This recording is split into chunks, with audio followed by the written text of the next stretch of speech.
নেত্রকোনা ময়মনসিংহ দুই জেলার সুসং, দুর্গাপুর, ধোবাউড়া, হালুয়াঘাট বেশ কিছু উপজেলায় মৌসুমের প্রথম হঠাৎ বজ্রসহ শিলাবৃষ্টি শুরু হয়েছে।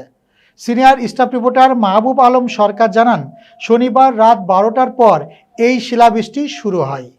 আবহাওয়াবিদরা বলেন, এই ঝড়ো বৃষ্টির পরিমাণ হয়তো বেশি হবে না, আবার দীর্ঘ সময় ধরেও থাকবে না। দেশ জুড়েই যে এমনটা ঘটবে তা নয়, দেশের বিভিন্ন স্থানে বিচ্ছিন্নভাবে তা হতে পারে।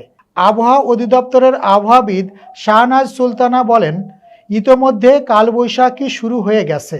দেশের বিভিন্ন স্থানে এটা চলতে পারে, তবে তা বিচ্ছিন্নভাবে হতে পারে।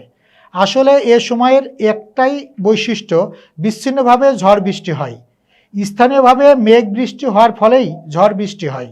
আবহাওয়া অধিদপ্তরের পূর্বাভাসে বলা হয়, রোববার রংপুর, ঢাকা, ময়মনসিংহ ও সিলেট বিভাগের কিছু কিছু জায়গায় এবং রাজশাহী, খুলনা, বরিশাল ও চট্টগ্রাম বিভাগের দু এক জায়গায় অস্থায়ীভাবে দমকা হাওয়া ও বিদ্যুৎ চমকানো সহ শিলাবৃষ্টি সহ বজ্রবৃষ্টি হতে পারে।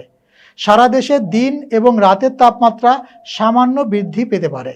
সর্বশেষ 24 ঘন্টায় দেশের সর্বোচ্চ বৃষ্টিপাত হয় সিলেটে 83 মিলিমিটার, এছাড়া নেত্রকোনায় 47, মৌলভীবাজারে 36, দিনাজপুরে 18, বগুড়া ও নওগাঁয় 12 মিলিমিটার, পঞ্চগড়ে 11, ফেনীতে 9, রংপুরে 6 মিলিমিটার বৃষ্টি রেকর্ড করা হয়।